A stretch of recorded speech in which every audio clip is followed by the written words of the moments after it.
Rahim. Thank you very much. सबसे पहले तो आपका बहुत बहुत शुक्रिया, मुझे मौका दिया आपने। देखिए, ये हमारा जो नेशनल डे है बहुत इंपॉर्टेंट हमारे लिए, ये हमारी रिकग्निशन है, एक हमारी पहचान है कि इस साल में, हर साल में ये दिन हम मनाते हैं। वो रिकगनाइज़ करते हैं जो 1940 में जो करारदाद हुई थी, जिसने पाकिस्तान को रिकगनाइज़ किया था, डिक्लेरेशन ऑफ पाकिस्तान है। ये हर पाकिस्तानी को जहाँ पर भी वो हों उनके लिए सबसे पहले मुबारकबाद देता हूँ।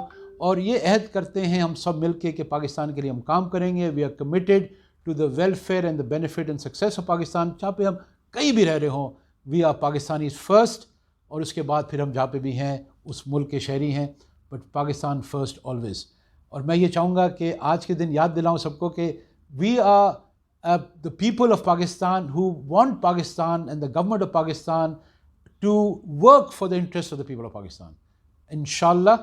और जो पाकिस्तान में जो डेवलपमेंट है, जो तरक्की है, जो हमारा यूथ है, जो हमारा फ्यूचर है, बहुत ही ब्राइट है, बहुत ही शानदार है। We have to believe in this that Pakistan का इतना ज़बरदस्त पोटेंशल है। हमें चाहिए कि हम इस पोटेंशल को अचीव करें, इस पोटेंशल को अपने मैक्सिमम पे लेके जाएं, और इंशाल्लाह हमारे जो आने वाली नस्लें हैं उनके लिए बहुत बेहतरीन मुल्क बने ये।